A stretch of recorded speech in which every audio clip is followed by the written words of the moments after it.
Okay, so last time we started to talk about cosmic ray transport through the Milky Way with an eye towards looking for antimatter cosmic rays that come from dark matter annihilations in the halo. We wrote down this equation, which is sometimes called the propagation or transport equation, or sometimes the diffusion loss equation. These are all really just the same words or different words for the same thing. Let's go through the different terms. So first of all, the time derivative of the cosmic ray density and distribution at any given moment, we usually, not always, but usually set this to 0 because we're assuming the galaxy is largely in steady state. Can anyone tell me a situation where we might worry that this is not an adequate approximation for the sort of things we're going to be concerned about? Mergers. Mergers of what? Oh, I'm talking about stuff in the Milky Way. Yeah. This is all the cosmic ray distribution in the Milky Way. Sure. So if you happen to be in a part of the Milky Way where a supernova has recently exploded, or a supernova remnant has been active and dumping new cosmic rays in, that will be an out of equilibrium sort of scenario. Similarly, you could worry about cosmic rays being dumped into the environment, especially leptonic cosmic rays from a nearby pulsar. And we'll talk about some examples of that later. It turns out that in some regimes, we're probably not in steady state. In others, we probably are to a high degree of approximation. We'll build up some intuition for that in the next hour or so. All right, so then we have this term here. What does this term describe? Diffusion. In words, what are we talking about when we say diffusion? What? Okay. Every time I identify this term, it's been just because it's inside the brackets. So are we taking the gradient of the diffusion term, or does the diffusion term include the gradient operator? I mean, that's a semantic difference. I mean, like, honestly, what I would have done to make this a little bit more clear is write this dot this minus that dot that, and then you could more cleanly separate them. I didn't want to extend this here because of the brackets, but I think that's all I mean by it. To answer your question, then, is the cosmic rays kind of wandering around as a result of the interstellar magnetic field? Good. So if you look at the magnetic field in the Milky Way, we have good reasons to think that it's a few microgauss on average, and it has an ordered component on top of a tangled component, and it's a tangled component that drives diffusion. So you jump from field line to field line, moving in what is effectively a random walk through the ISM, interstellar medium. This term is a convection term. It's not all that important, but at low energies it can be. And basically what this is pressure from supernova remnants build up and on average push cosmic rays away from the plane. So cosmic rays move a little more efficiently away from the plane or disk of the Milky Way than in other directions. And this term gets that. Sorry, you said milligauss or microgauss? Microgauss, a few microgauss. Regardless of what I said, that's what I meant.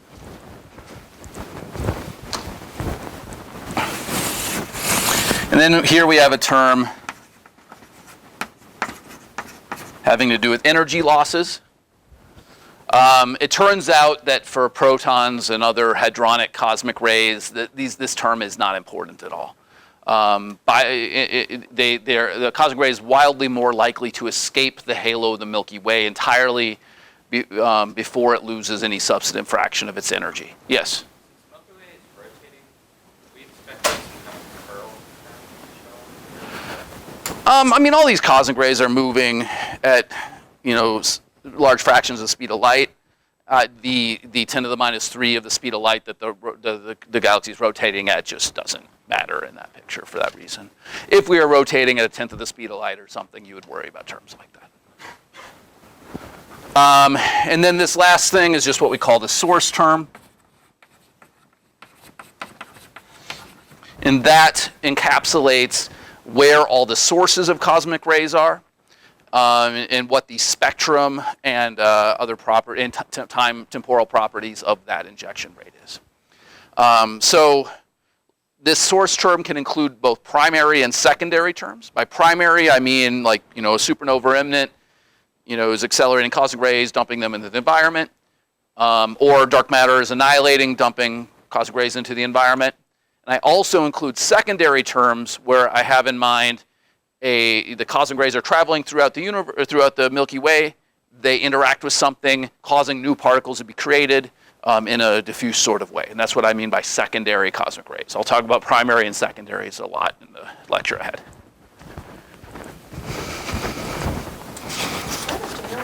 Sure. How approach it looking for dark matter annihilation in cosmic rays? It seems to me we predicated on the assumption that we understand where all of the other cosmic rays are coming from, so we can eliminate them because we know where they come from and identify their sources. Wasn't under the impression that we understood all of the various sources of cosmic rays that well. Well, so instead of answering that question now, I'm going to show you how we constrain some of these parameters, including the source term. I'm not going to disagree with the sentiment that there are things we don't know about the origin of cosmic rays. We know enough about them, however, through a series of observations to, I would say, make this problem tractable, even if there are going to be some underlying uncertainties in the problem, even when we're done. All right, so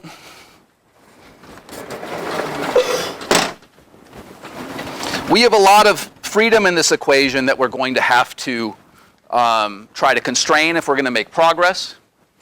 We need to figure out what the size of that diffusion coefficient is, the d of Ex, and maybe its energy dependence. You notice it's a function of location. That effectively gets modeled in modern cosmic ray codes as boundary conditions to the diffusion zone. So we talked about the cylinder that we pretend the Milky Way is described by. I'll just sketch that again. The idea is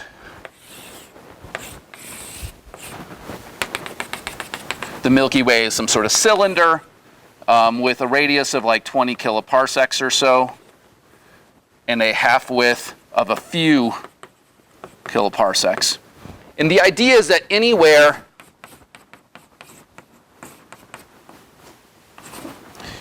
inside that cylinder, the diffusion constant is independent of location. It's just some constant times some power of energy. That power of energy is usually measured to be about a third. And then outside of the zone, everywhere the diffusion constant is taken to be infinity. This is another way of calling it free escape boundary conditions. This means every time a cosmic ray hits the boundary, it leaves your problem. Okay. This is obviously not physically what's going on.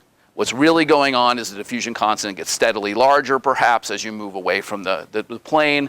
But this is a way to encapsulate that physics in a more tractable parameterization. Sorry, what? The cylinder is for the baryonic. The cylinder describes the diffusion coefficient, which has to do with the magnetic fields, which of course are correlated in some complicated way with baryonic activity. Clearly the dark matter halo is much bigger than this, but the baryonic matter, for example, is not a few kiloparsecs thick. It's a few hundred parsecs thick. So this is much thicker than that. So it seems that the diffusion is confined to a much larger vertical size scale than the distribution of, say, stars or gas or something.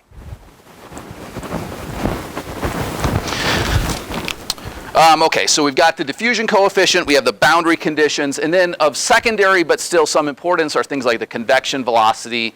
I haven't written down a reacceleration term, but there are parameters having to do with that. And then you also probably want to put things into your energy loss term that describe where the gas and radiation and stuff your particles are scattering off of are. And then finally, you need to define the source term. Maybe you assume that supernovae are responsible, in which case you would put some sort of source term that scales with the stellar distribution or the distribution of massive stars. Maybe you're going to assume that's in steady state or so, something like that. Things like this, you have to assume also things about the injected spectrum of those particles.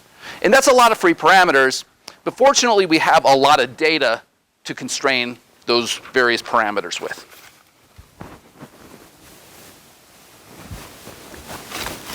All right, so first we're going to start with considering what we call stable secondary to primary ratios.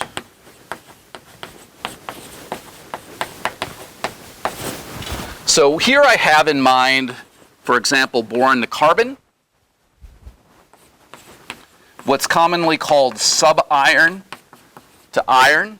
And by sub-iron, I have things in mind like titanium and stuff like this. So let's say I put an experiment up in space or on a balloon or something, and I measure the spectrum of boron, and I measure the spectrum of carbon. What does that combination of information allow us to say about how cosmic rays are produced and transported through the Milky Way?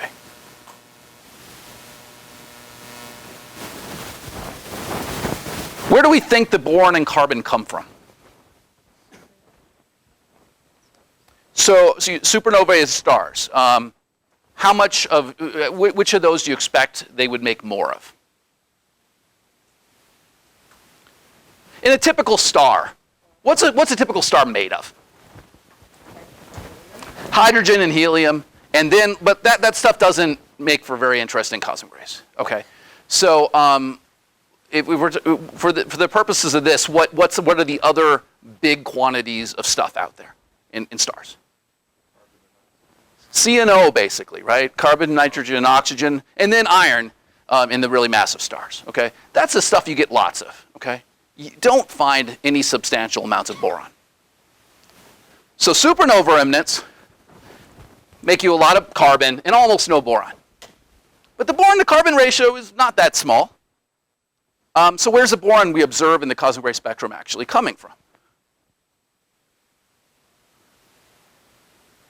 It's not, so to distinguish, there's a hint here.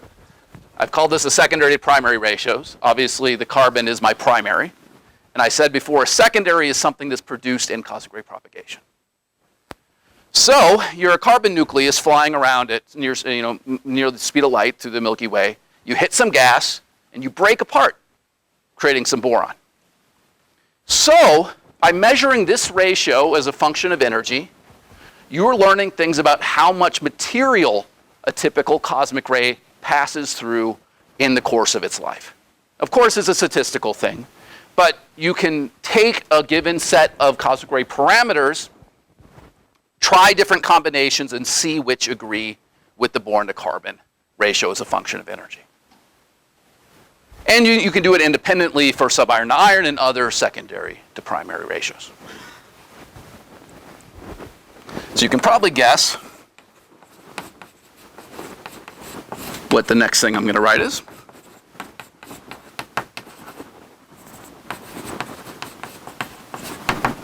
And here I have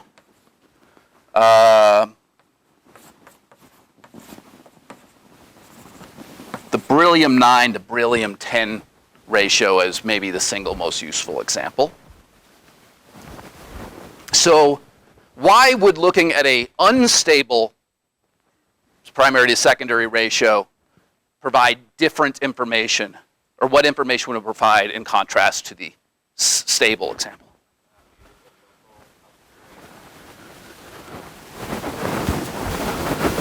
Okay, good. It depends a little bit on the time scale we're talking about, right?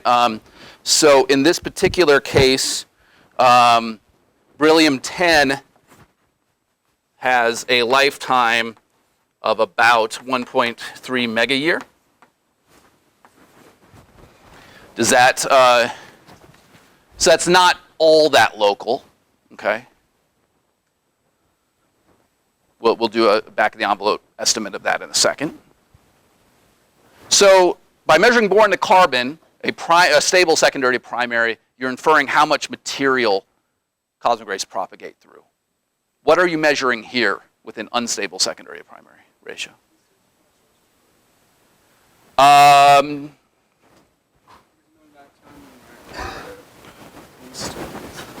Yeah, good. It's approximately right. I'm going to translate it to a slightly different notion, but it basically tells you how long particles have been traveling through the halo before they escape, or before they reach us. So let's just draw a cartoon to kind of understand what that might look like. So let's say I have two models. One is this I'm looking edge on, and the galaxy is really thin. Model A. Model B, the diffusion zone is really big and fat. Okay?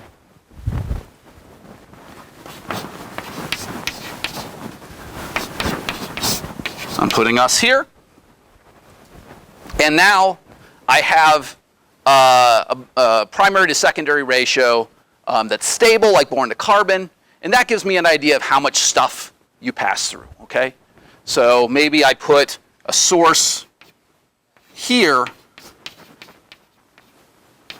an average source, okay, there, because I have some idea of how much stuff was propagated through en route.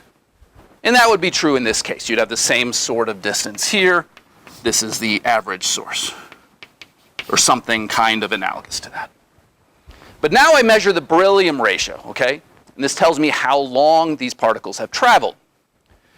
If we're in the thin model, this thing basically has to random walk straight to me. There's no other way for it to get from it to me. Because if you hit this boundary, you free escape.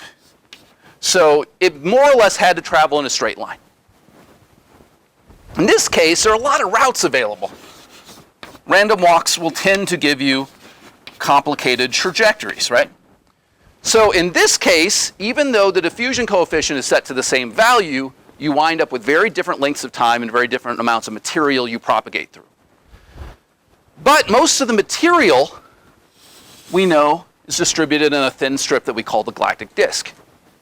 So by measuring this time through the unstable ratios and simultaneously measuring the material traversed through with the stable ratios, you can separate these two things and approximately use this information to get information about both D and the scale height of the disk, of the diffusion zone. These are approximately the two things you extract from this information. There are a lot of details I'm sweeping under the rug, but this is a reasonable cartoon of how this works. Scale height is a few megaparsecs. Yeah, a few kiloparsecs. That's right.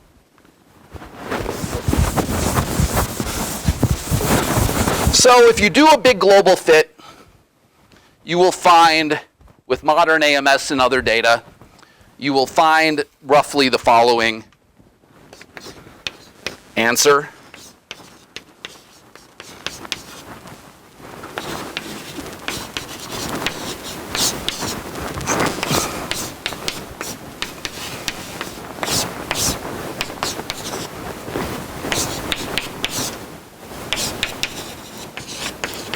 And this is for energies above a few GeV.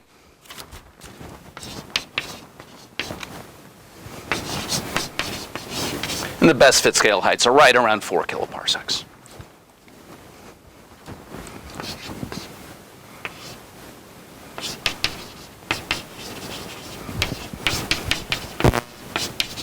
And that's a convection velocity, and it's generally in the ballpark of a few tens of kilometers per second, which only matters at very low energy. So we can, for the most part, treat that as a pretty unimportant factor.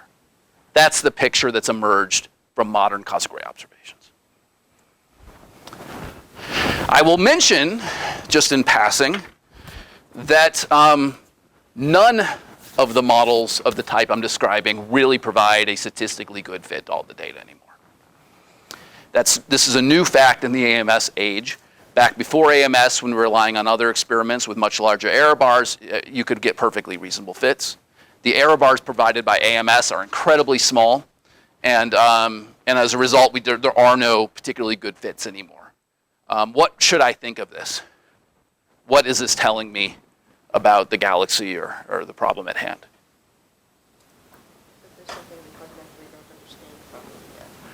Something we don't understand, or maybe something that's not encapsulated in the model. I described this model yesterday as being a spherical cow, and that's really all it is. There's no reason to think the galaxy's diffusion zone looks anything like that. I'm quite confident that if you measured the diffusion zone or diffusion constant in, say, a spiral arm and out of a spiral arm, you'd get different numbers. We pretend that's not true. So there's a bunch of averaging going on here that is necessary because of our ignorance, but we shouldn't be that surprised when you measure something at 3 or 4 sig figs and it doesn't line up perfectly. We're trying to do weather here, you know. Okay. Yeah.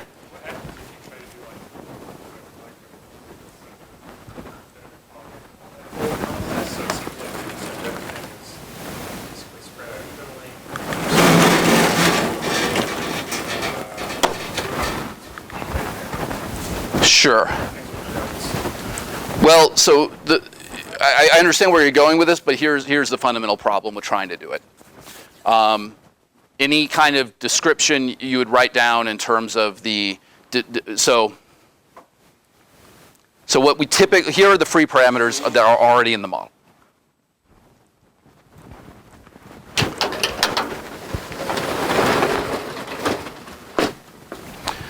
At least 2 numbers associated with this. At least 1 number associated with this. At least 2 numbers associated with the boundary conditions. At least some numbers associated with the gas and radiation distribution. At least a couple of numbers associated with the injected spectrum. At least a few numbers having to do with the distribution of those sources. And probably 1 having to do with the time profile of those sources. If you try to then put in new parameters having to do with how the diffusion constant is different in different places, you'll find you have more free parameters than you have data points to fit them with. And you're under constrained. People have tried to do this, but my main criticism of those efforts is that they assume some parameterization. You know, they assume it scales with the something or other of the something that we observe. Maybe it does, but probably it doesn't. And then you get out what you put in. I don't think it's particularly predictive and therefore not particularly useful, even though, you know, you can get kind of adequate fits by doing that sort of stuff. But I just don't trust it. Okay, so let's talk about real measurements. In this case, I have in mind the anti-proton to proton ratio. So this is the flux observed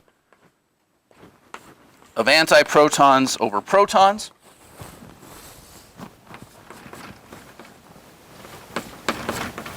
As a function of their energy.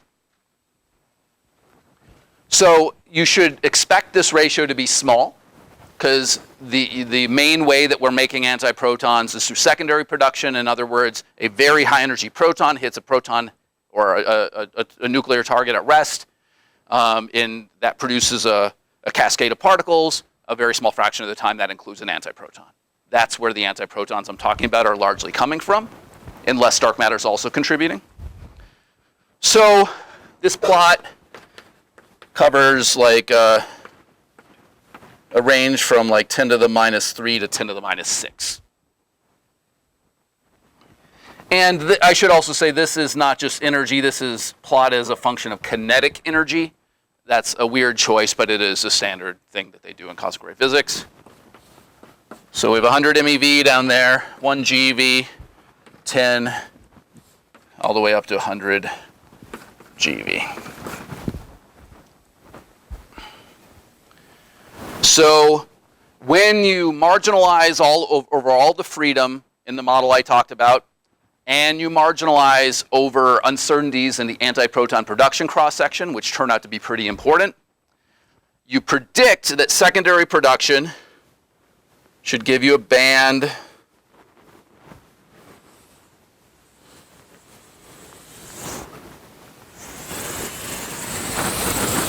that looks roughly like that. That is the prediction independent of anything you've actually measured about antiprotons. Again, we're using a spherical Cal model and things. You should, expect there to be uncertainties associated with this, but I think this is probably a pretty fair depiction of the situation.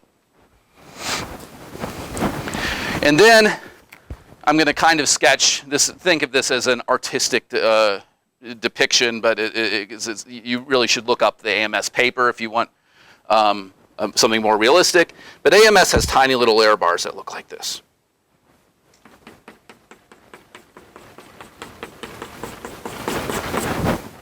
Okay. So at first glance, you look at this and you say, okay, this tells you that the model's working pretty well. The spectrum we observe is in, broadly speaking, good agreement with the secondary production prediction, constrained by boron to carbon and beryllium and all these other sorts of things. There are a couple of places, though. I'm going to call this region B and region A, where the agreement is not as good. Let's talk about both of them.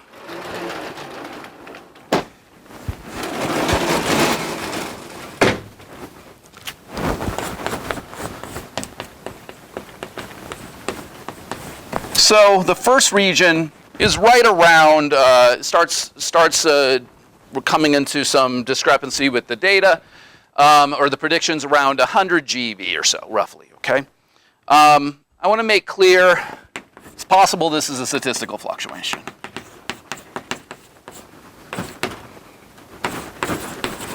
It's about a 3 sigma departure once you take all of the known uncertainties into account.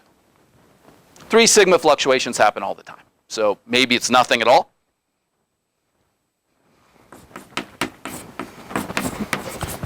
It could be annihilating dark matter. But this would require the mass of the dark matter to be a TeV or more.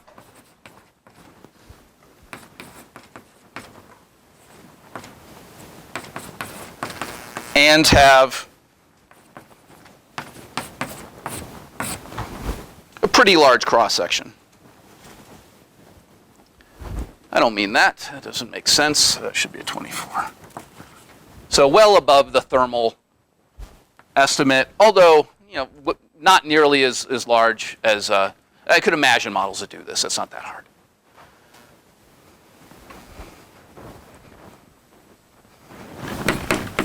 And then the third possibility, one which I think should be taken pretty seriously,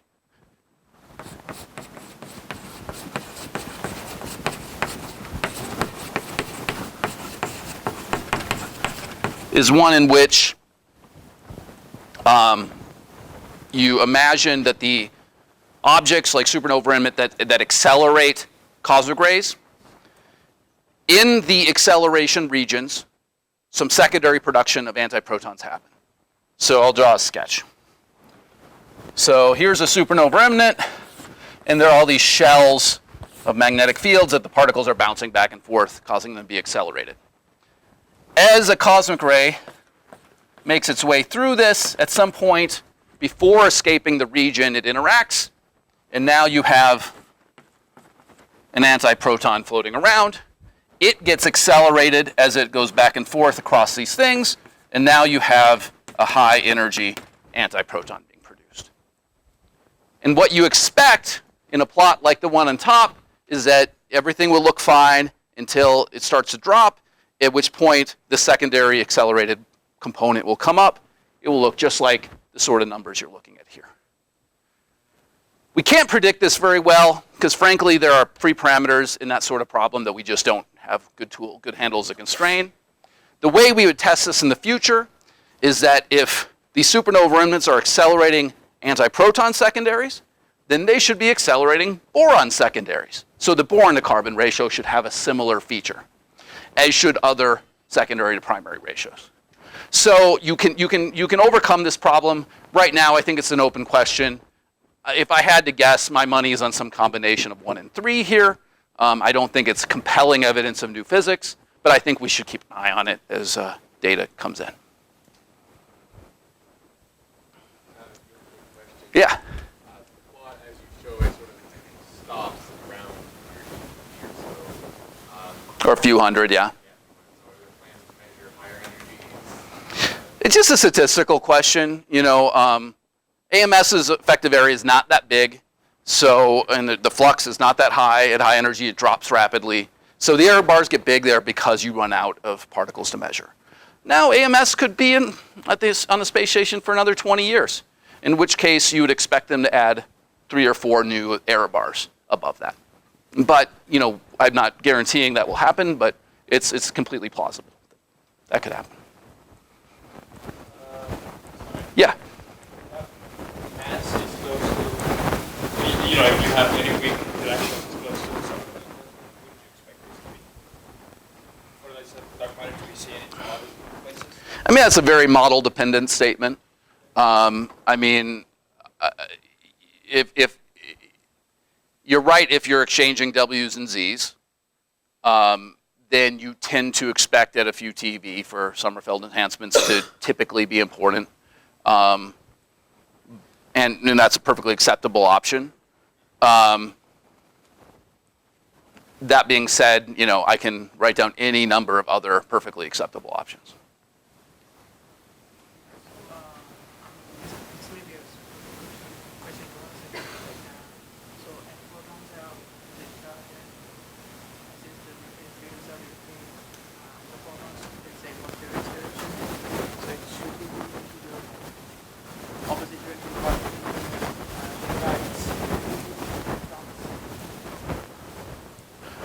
So,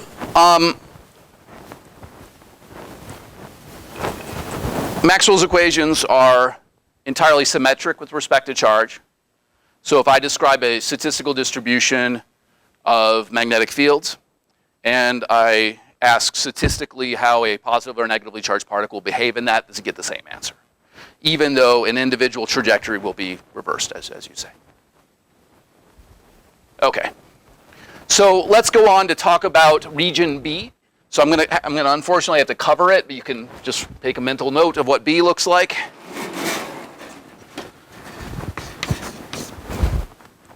I think region B is a little more interesting.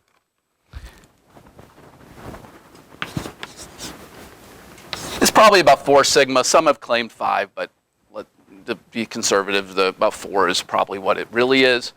Again, in the context of this model, and you can imagine lots of departures from this model. But at face value, it looks like it's about a 4 sigma excess. Some papers that talked about this originally are Cuoco et al. And this group, and they came out like practically at the same time.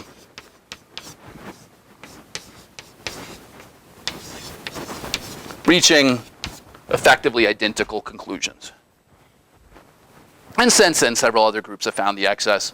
Efforts have been made to try to make the significance of the excess go away by adding new uncertainties in various parts of the problem. And, the best case scenarios, it's a maybe 2.5 sigma statistical fluctuation on top of large systematics. Like, that's the sort of thing you can imagine. If I interpret this as dark matter, and here I'm going to say, consider the BB bar channel, but I could, again, consider other hadronic channels to do this.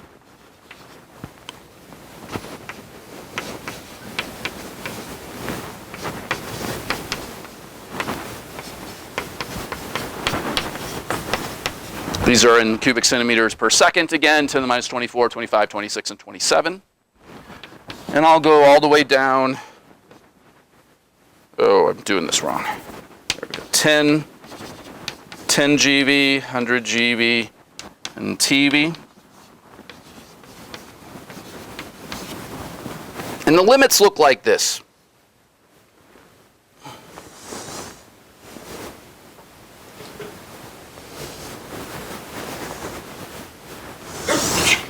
About. So everything above that curve is excluded, at least if you take this sort of transport model, strictly speaking, seriously. Whenever I look at a limit like this, I multiply all the limits by a factor of 2 and 3 or something, and then I think I can trust it. That's approximately my outlook. It's not very scientific, but that's probably a reasonable, fair thing to do. So if I compare this to the constraint from Fermi dwarfs, this is a very strong limit. Fermi dwarfs lie like something like this. Okay? So unless you're near this feature, which corresponds to the region B I was talking about. Unless you're talking about the feature, this is the strongest limit we've got on hadronic annihilating dark matter. Okay, so B's is strongest limit for B's, but for any kinds of quarks, and frankly for annihilations of W's and Z's as well, or Higgs. But right around here, this is where that axis lies. So I will just note in passing and then move along that that's about the same place that the galactic center axis lies, and it's about the same place that the reticulum 2 and other dwarf axes lie. So I don't know what to think of it. I'm putting it out there. I will simply say there are a lot of different opinions about what this might originate from, and I certainly don't have my mind made up.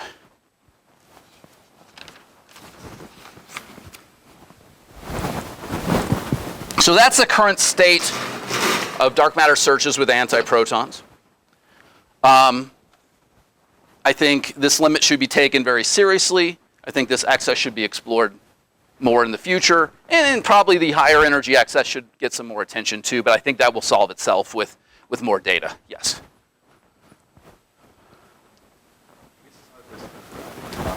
Okay. That's right. But I guess these limits, you said this was a limit on what kind of This is the limit on the dark matter annihilation cross-section to, in this particular plot, BB bar. But I could do it for other types of quarks and get similar answers. Okay. And it's been done for other types of quarks. I'm just showing a common benchmark for the sake of brevity. The literature definitely contains results like this for other channels. It is, but you could scale it easily. If you're going 50% to BB bar and 50% to invisible, then it just scales by a factor of 2. That's it. If you're going 50% to BB bar and 50% to tau plus tau minus, actually no, that would scale exactly the same way because taus don't make antiprotons. But 50% to BB bar and 50% to W plus W minus, then it would be more complicated, and you'd probably have to use Pythia and run the spectra and add them together and things like that. So when the A suggested accelerated secondaries, you were saying here that people were suggesting was systematics, or there were like specific mechanics people could try and track down and test whether or not that's a thing? So there are different groups are talking about different things. In the accelerated secondaries thing, the beautiful thing about that interpretation is the data look like what it should look like if that was what was going on. You should expect it to agree very well with the model at low energies and then turn up in almost exactly the way that's being observed at high energies.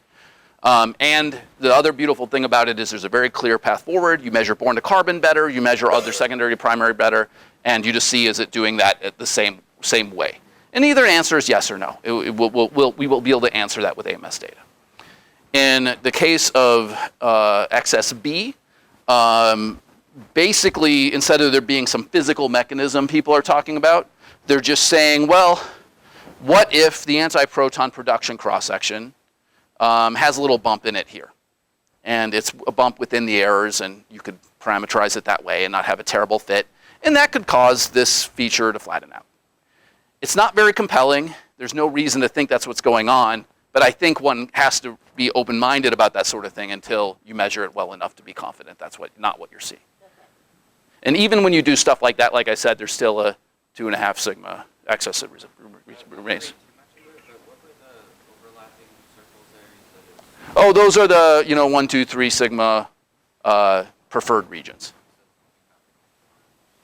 Oh, I said that it turns out, if you look at the galactic center excess and I put the ellipses there, it's about the same place. And if you look at the dwarf excesses that have been seen by Fermi, although those are modest in statistical significance, they prefer regions in about the same cross-section mass values. So all those excesses kind of favor the same sort of dark matter interpretation. That being said, I do not want to convince want to leave anyone with the impression that this is a settled matter or anything remotely like that. These are various hints and suggestions, and I think there are things they get excited about, but not things to reach strong conclusions about at this time. Yes. Given that, it's something to be excited about. Having both excesses like that, this one assumes that they're all going to be proton, anti-proton, and the other one assumes that they're going to be proton excesses. And so these limits will change if we say we could annihilate either photons or. Well, so we're not annihilating two photons or two antiprotons. We're annihilating the BB bar, and we use what we know about QCD and other in the standard model to determine what happens when a B decays. So, the only thing that goes into this comparison is this choice, the BB bar choice, and you can do it for others, and it works approximately equally well. So this is just an example, but it isn't a cherry-picked example. It's just the benchmark I chose to use throughout these lectures, and frankly, it's the most common benchmark in the literature. So is there anything suggested as specific to test whether or not this is clean? Is there any direction to improve this and determine anything? So people have been making suggestions that we should do a dedicated laboratory experiment to measure the antiproton production cross-section better. I'm one of the people who have argued that for some time now. I think it's kind of strange that we put a multi-billion-dollar experiment into space to measure this thing without doing the $10 million experiment on Earth that would allow us to make full use of that data. So I don't want to divulge into or digress into politics, but yeah, I think something like that makes a lot of sense. But it's also just the case that as the data gets accumulates, and this will either become more or less statistically significant as time goes on. And I think we'll know more about it in the years ahead, even if we don't do any new strategic moves to do so.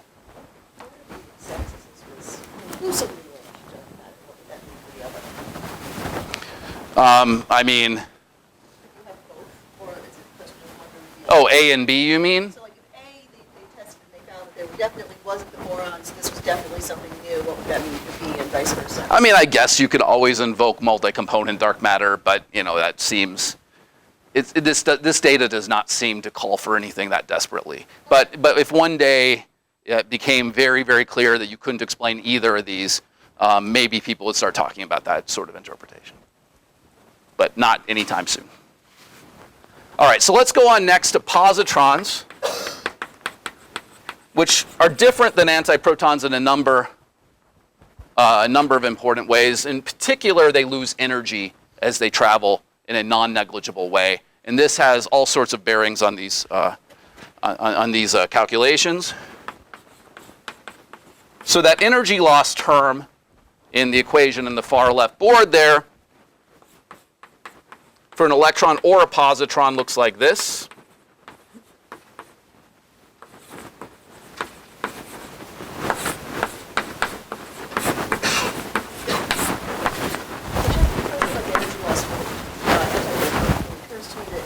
Anti-proton, I feel like, would have a fairly high chance of annihilating with something. It doesn't actually, though. I can see why you might have imagined that intuitively, but if you do the calculation, it's a negligible chance in the kind of time scales that these particles travel.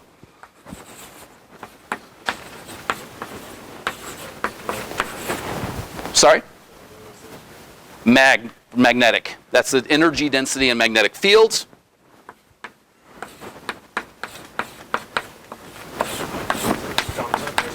It is. I'll explain this in a second.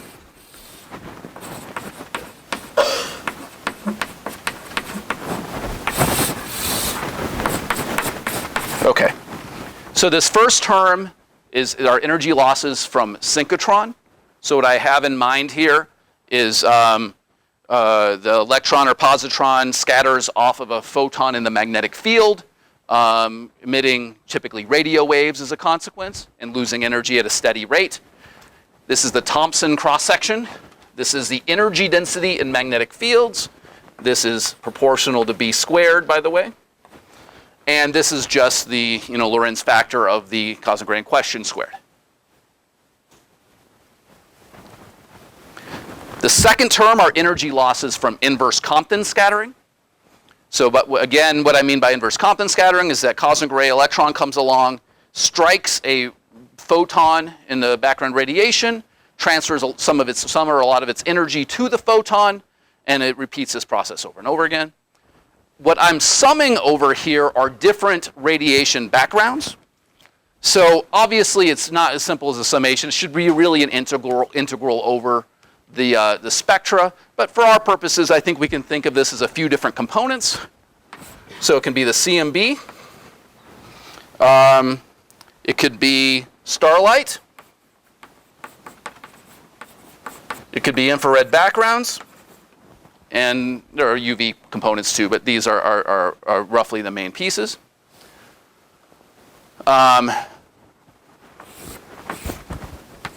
The energy densities in this are around 0.3, and these are in EV per cubic centimeter, and then 0.6 and 0.6. So these, in terms of energy density, they're all comparable.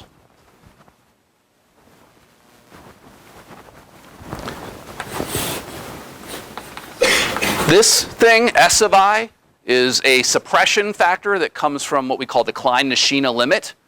If you do the full glory of the E and M of this problem, you'll find that if you're scattering off of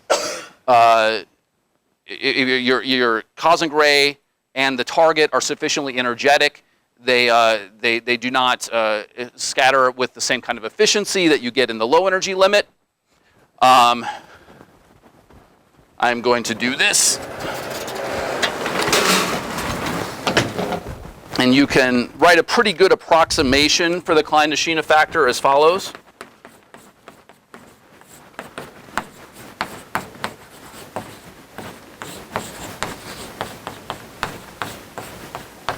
Where I'm saying that the energy of the radiation is defined in terms of its temperature, like a black body temperature. Again, that's approximation, but it's probably good enough for anything we're concerned about.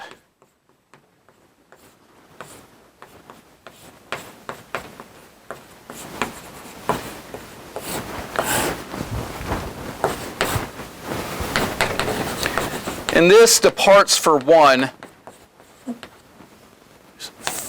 when the energy of the electron in question is approximately equal to or greater than the mass of the electron squared over twice the temperature of the radiation component.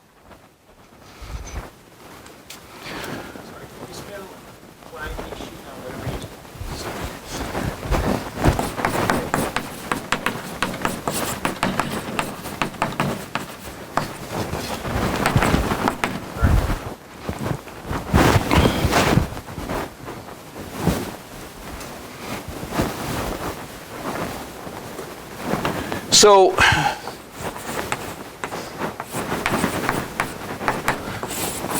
for the CMB, turns out that this starts to kick in only at around 500 TeV. Okay, so for any electrons lower than 500 TeV, which are the only ones we're going to talk about, there isn't any Klein-Nishina suppression to speak of.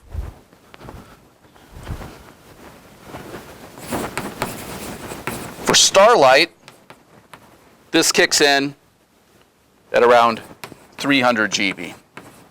And that means this is important.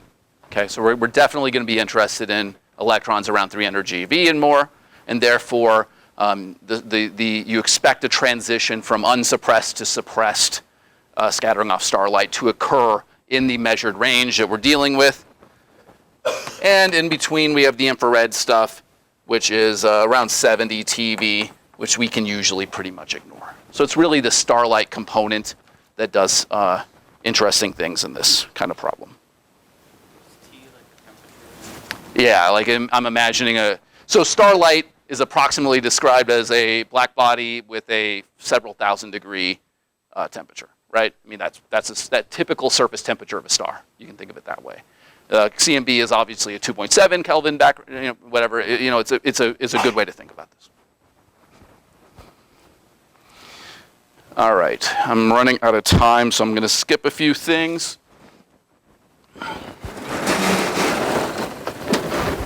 So let's consider an electron or positron that's dumped into the halo and traveling around. Because I said the Oh, okay, sorry. I know I missed one step. This is important.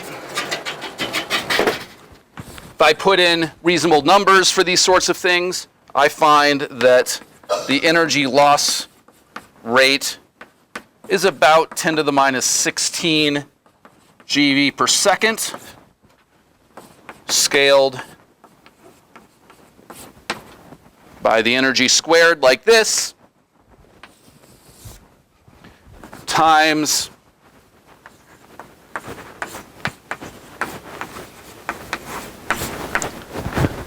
this term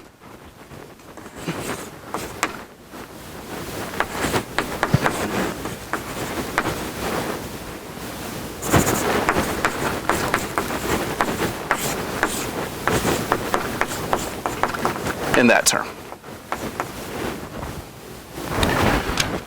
So you can think of the thing in big brackets here as an order 1 factor.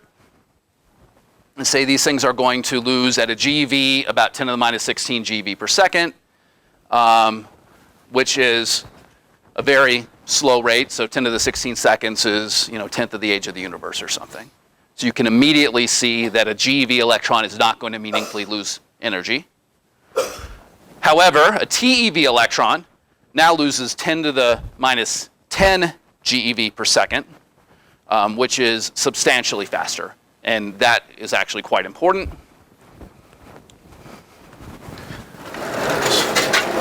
So with that in mind, let's do a numerical estimate. The cooling time of an electron, meaning the energy, the time scale over which it loses an order 1 fraction of its energy,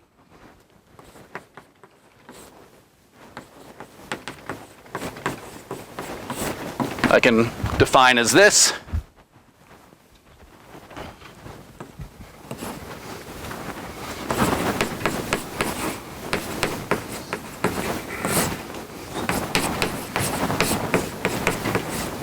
And the scale is like 1 over the energy.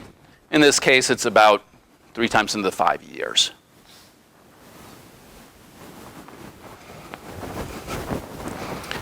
And now we can take what we remembered from yesterday's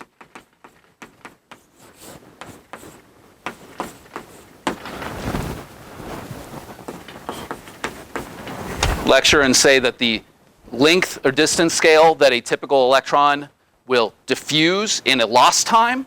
I can just put in for t the lost time here, tau, and I can put in the standard 4 times 10 to the 28 square centimeters second times a TeV to the 3rd there. That's what my born to carbon and other fit tells me.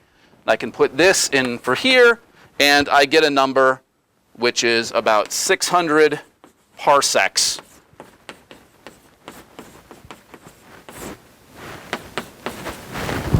for a TeV electron. This is pretty local, okay? So at a GeV, I am sampling electrons and positrons that are produced in several kiloparsecs in all directions, okay? A substantial fraction of the galaxy contributes at a GeV.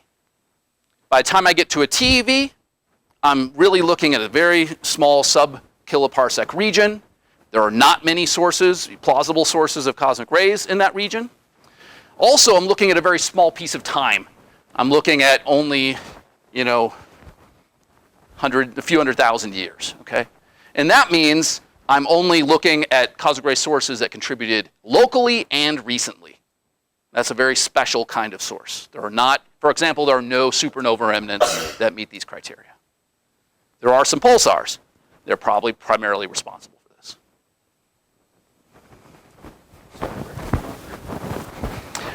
That's just when we did the boron to carbon stuff.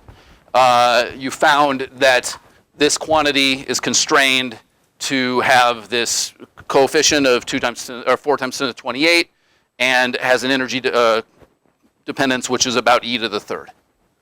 That's just a fit to the data. However, theorists who work on turbulence and stuff call this the Kolmogorov spectrum of inhomogeneities, and that in fact has long been predicted, so it matches with theory pretty well. That being said, I was entirely agnostic until it was measured about that choice. All right, so let me draw the data now, and we can talk about what it might mean. So in antiprotons, they talk about the antiproton to proton ratio. For some reason, we do it a little bit different. And when we're talking about positrons, we talk about the positron fraction, which is the ratio of flux of positrons to positrons and electrons. So it's a fraction of positrons and electrons that are positrons.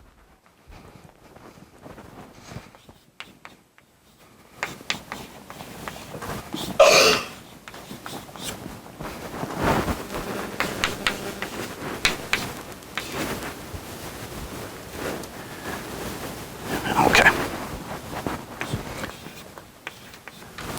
And because it's easier to make positrons than antiprotons, the numbers here are much higher than in the ratio of antiprotons. But what we had expected this to look...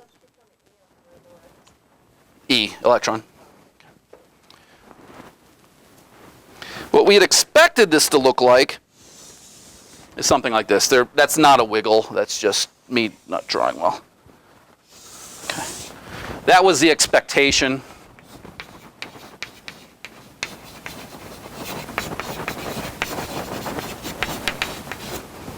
And down here at low energies, there were all sorts of reasons to think we might have the secondary prediction a little bit wrong. After all, you're sampling a huge amount of the galaxy, places you don't know much about. But up here, you're sampling the local Milky Way. We know a lot about that. And I don't see any way that the secondary production could be very different up here. And then here's what we measure. Something like this. I drew this a little like that, okay?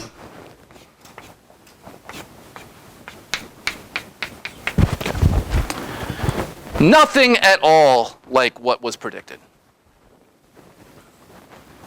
So there is some, I think it's totally uncontroversial now to say that there's one or more significant sources of primary positrons in the local part of the Milky Way. So the positron spectrum is not dominated by secondaries, as we had long imagined it would be.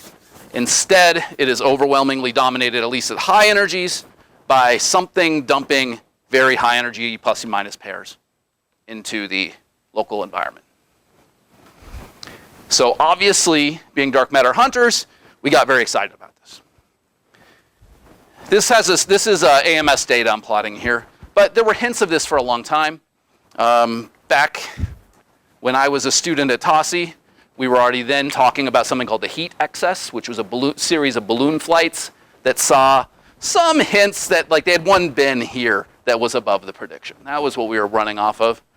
And then Pamela was the first satellite to do this sort of thing, measured very clearly that this was climbing with bigger error bars than this, but clearly climbing up to 100 or so GeV. And then AMS came, made all those error bars really, really tiny, and extended it up to, I don't know, 600 GeV or something, I think is our highest energy bin right now.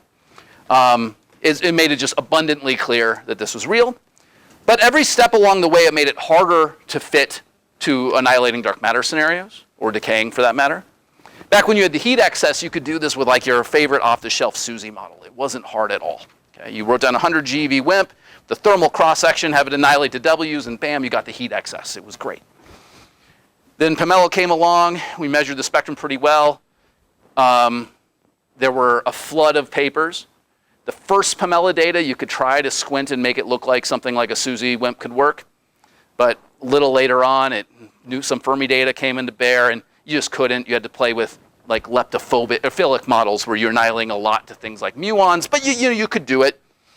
And then AMS came along, and it was just much, much, much harder. There is a class of models that can probably, that in fact can fit the data, the modern set of data, that is. So if I want to interpret this as dark matter, what I roughly need is dark matter that's going to annihilate to some sort of intermediate unstable state, which then decays to either charged pions or muon pairs, that sort of thing. It turns out that that is what you need to get a reasonable climb and turnover, just like the data say. You want the mass of that dark matter particle to be in the 1.5 to 3 or so TeV range. And you need a really big cross-section.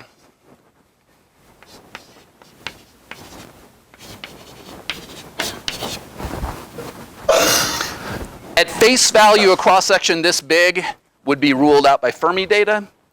But the people who try to save it do things like making sure that there are big flat cores in the several kiloparsecs around the galactic center and things like this. So if you're willing to put a lot of freedom in things like this, you can just barely make this work today. But interest in dark matter interpretations for this XS have declined dramatically as a result of it being harder and harder and harder to fit the data in this class of models. There are a couple of caveats I want to mention, other ways that you could try to explain this with dark matter. So when I say that this is the sort of candidate you need to explain this, it's assuming that the dark matter is distributed roughly like an NOW-like profile. But we have every reason to think dark matter also takes the form of clumps, subhalos, and things like this. And maybe one of those just happens to be really nearby us and it's annihilating like mad. That's the sort of thing that could dramatically change these sorts of calculations, both in terms of spectral shape and in terms of the required cross-section. So once you do stuff like that, you're more free to consider a wider range of models. But then you should also ask yourself why Fermi doesn't see a big, bright blob of gamma rays coming from wherever the subhalo is. If you want to really play games, you put that blob that just coincidentally in line of sight with a big bright gamma ray source like Vela, so it conceals it.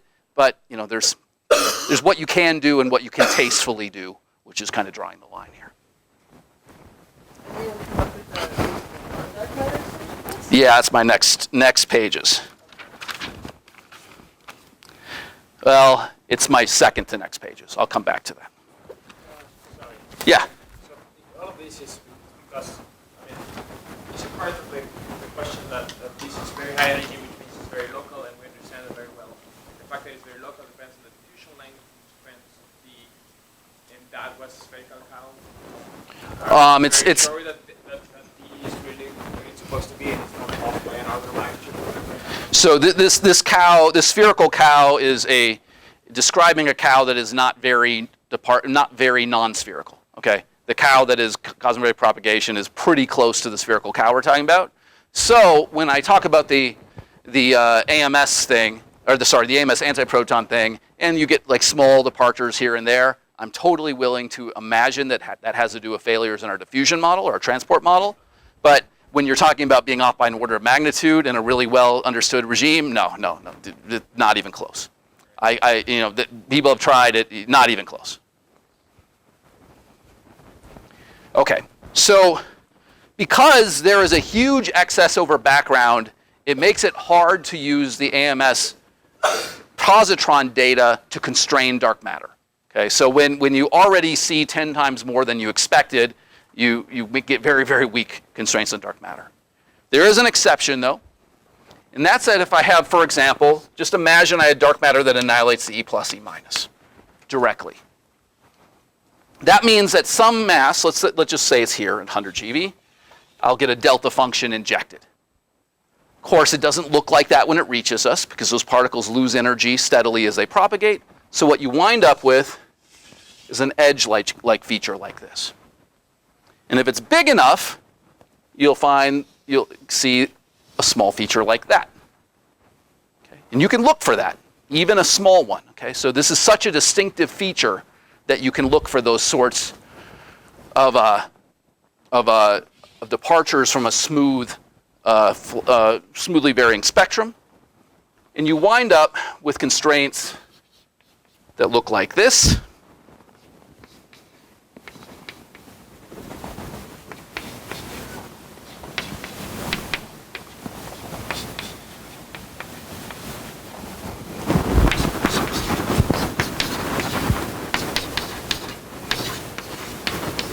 So for the E plus E minus case, we have a constraint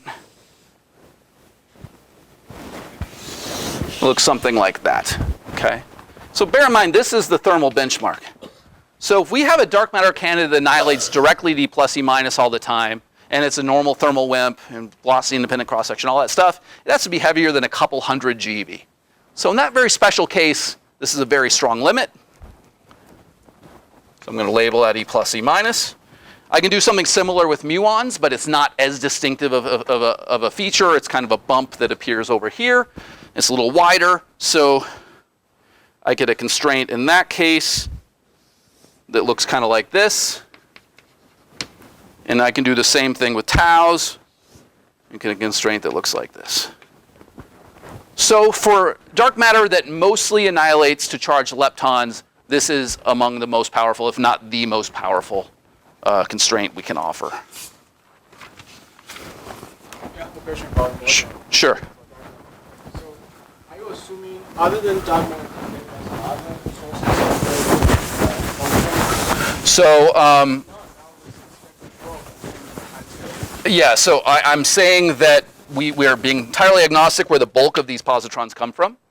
And all I'm doing is saying that whatever make those positrons, they don't cancel out a bump like this.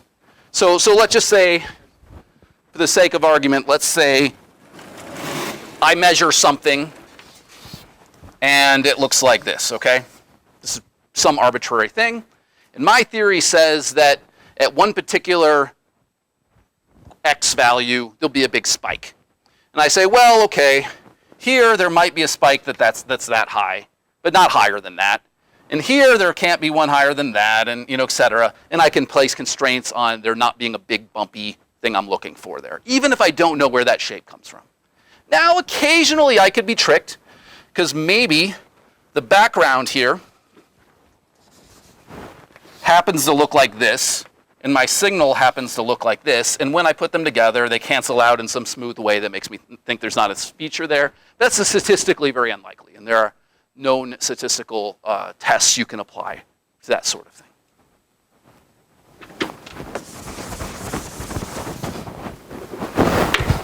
Okay, so I promised that I would talk about other explanations that don't have to do with dark matter. In particular, I'm going to tell you why it's almost certainly the case that the positron excess comes from a handful of very nearby pulsars. So again, I remind you that just the energy loss information tells us that the sort of positrons at the high energy of AMS's range that we're looking at have to have been injected within the last few 100,000 years, and they have to be injected within several hundred parsecs. Is approximately right. There are not many things that make high energy positrons that meet those criteria, but there are two known pulsars, Geminga and Monogem. It's weird, but Monogem is a controversial name among certain classes of astronomers. Technically speaking, Monogem is the name of a neutron star, and the pulsar might not have anything to do with that thing, so people argue back and forth. I'm going to call it that. Sometimes they will insist that we call it BO656 plus 14, which they all agree that that's the thing I'm talking about, but almost certainly I'm talking about the same thing that they are. So these sources are both young. So Geminga has a characteristic lifetime of about 370,000 years. And Monogem's got about 110,000 years. So that we're pretty sure that these things exploded as supernova at this time scale, roughly, and have been injected a lot of particles around that time. And their distances are about right, too. From parallax measurements, we get these sorts of numbers. There are sizable error bars on that, but everyone's in agreement that these are, a few hundred parsecs away. So we've known for a long time. I wrote a paper with Pasquale Blasi and Pasquale Serpico back in 2008 saying that you could explain the Pamela excess, that was what we had at the time, if these sorts of sources inject about 10% of their total energy budget into high energy pairs. That's what you needed. Now, we had no idea if that was true. No one had any idea if that was true. If you looked at the literature on pulsars and their injection of high energy pairs, they all agreed it should happen. But some estimates said it could be as high as tens of percents, what we wanted. And some said it should be 10 to the minus 4, 10 to the minus 5 of the energy budget, numbers like this. And there was no way of telling. We just did not know enough about how these things functioned to answer that question. So we put it out there as a possibility. I even argued it was a fairly likely possibility in some sort of Occam razor sort of a argument. But we didn't know. And then this telescope called HAWK came along. HAWK is a ground-based, extremely high-energy gamma-ray telescope, water shrank-off detector. And it measured multi-TV emission from both of these sources. And they found that they both had about 2-degree radii spatial extension of their gamma-ray emission. So this is tens of parsecs we're talking about, okay? So this is not emission that's coming from the pulsar. This is emission from something going on in a tens of parsecs region around the pulsar. What could that possibly be? Decaying pulsar radiation? What's doing the decaying?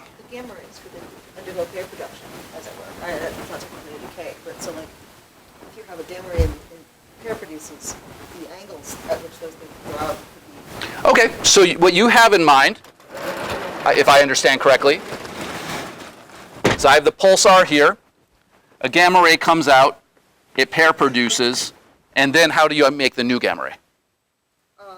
Annihilates with another one that's nearby. Okay, so then, well, okay, but they don't do that, right? High energy, when you pair produce in high energy, they don't annihilate. But you're close.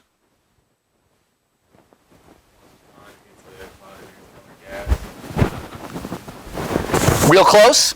So I'm gonna do the first step. The first step is right. So I have electrons and positrons coming out in all directions. They fill a volume around the pulsar, tens of parsecs in extent. And then how do those electrons and positrons make photons? Something has come up in these lectures a few times.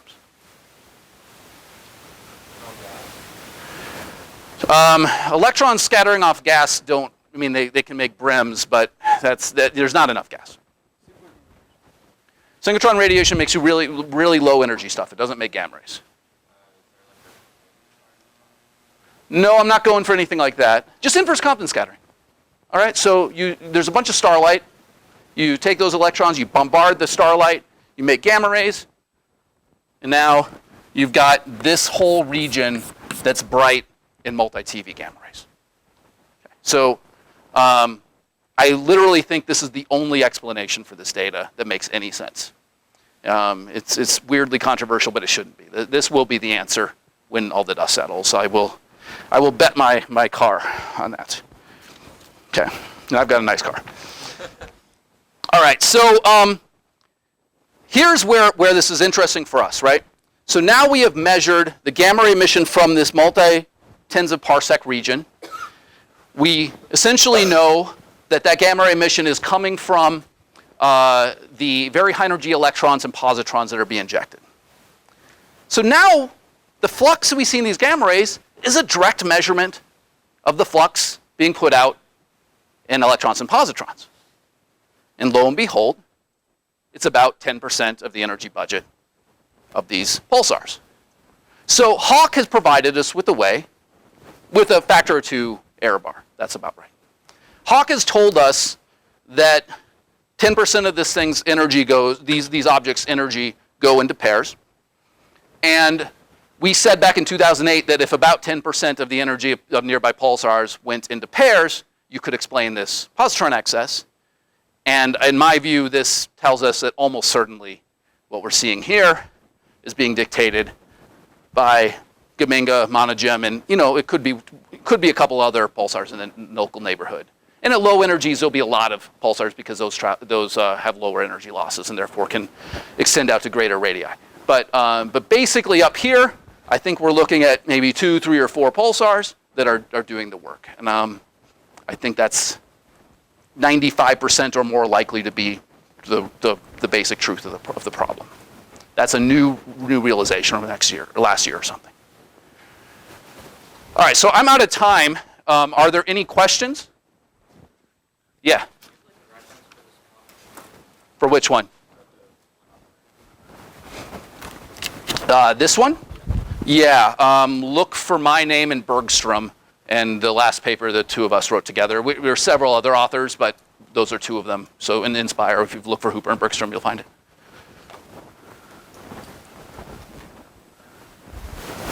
All right, let's go to lunch.